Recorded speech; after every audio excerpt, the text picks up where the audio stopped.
Olá, salve Maria, deixe seu like, compartilhe, divulgue com os amigos, se inscreva aí no canal.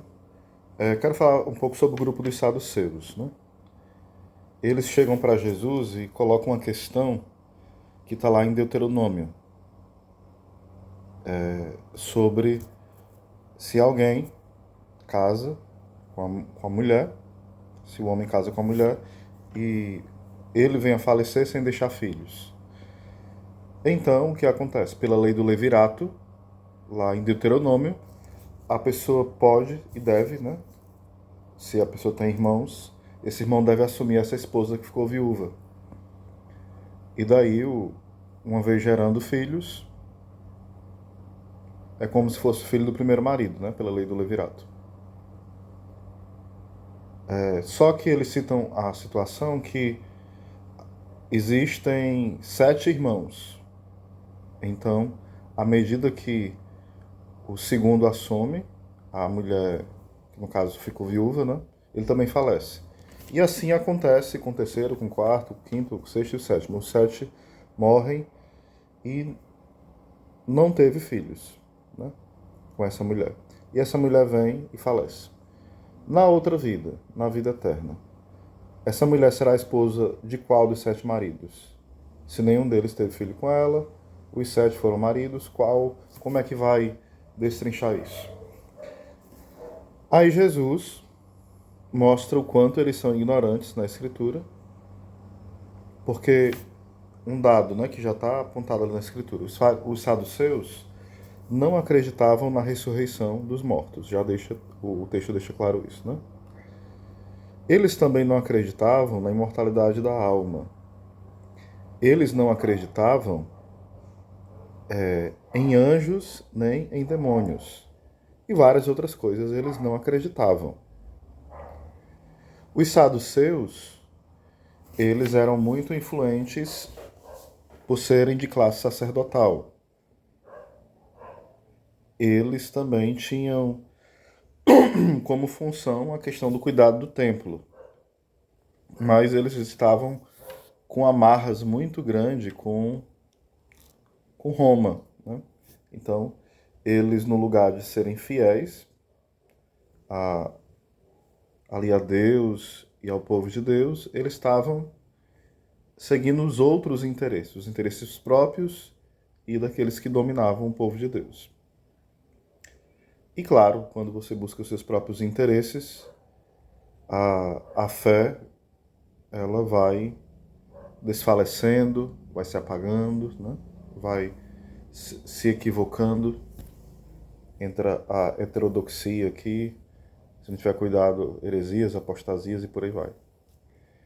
E acontece que eles acham que descobriram uma coisa genial, na verdade, porque eles não aceitavam também os outros livros da Escritura, os livros proféticos, os livros históricos, assim como os fariseus aceitavam, né? Então era um grupo, de certa forma, em dados momentos, que batia de frente com os fariseus e vice-versa. Só que no Pentateuco eles achavam que não tinha base nenhuma para falar sobre ressurreição. E Jesus cita, o Pentateuco são os 5 primeiros livros, né, da Bíblia. Jesus cita justamente Êxodo, onde vai falar que Deus se apresenta na sarça ardente como Deus de Abraão, Isaac e Jacó. E o Senhor fala, né, Jesus fala que ele é o Deus de vivos e não de mortos, né? Mostrando aqui duas coisas: a ressurreição da carne e mostrando a imortalidade. Sobre a ressurreição da carne, a ressurreição dos mortos, Jesus fala que lá na eternidade ninguém vai se dar casamento. Uma vez ressuscitado, as pessoas serão como anjos. Esse como não quer dizer que as pessoas deixarão de ser seres humanos, né?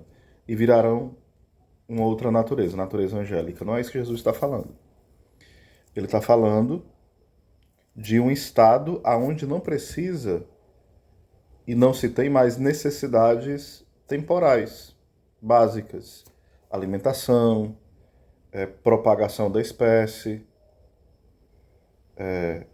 gerar filhos, o ser dominado pelas paixões, coisas desse tipo, né?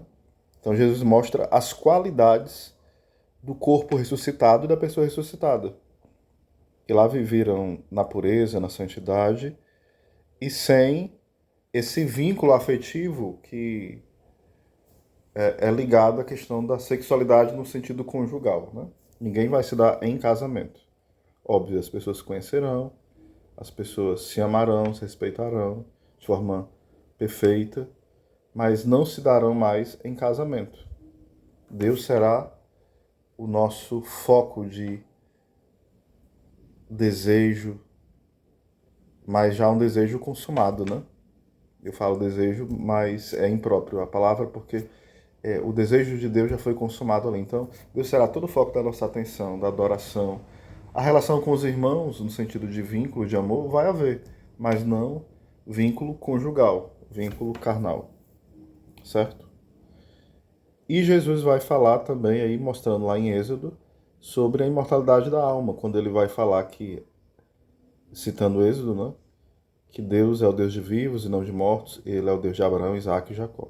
Mostrando que Abraão, Isaac e Jacó, embora tenham falecido, eles permanecem vivos na presença de Deus, ou seja, eles são pessoas que estão na condição de viventes, ou seja, têm uma alma imortal.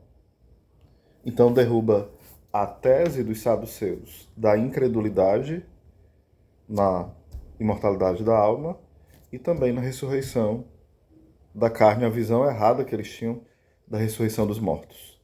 Porque eles não só duvidavam da ressurreição dos mortos, eles ensinavam contra ela, eles debatiam contra isso. E a forma que eles entendiam que ia ser ressurreição era algo muito confuso, ou seja, partia de pontos mal entendidos.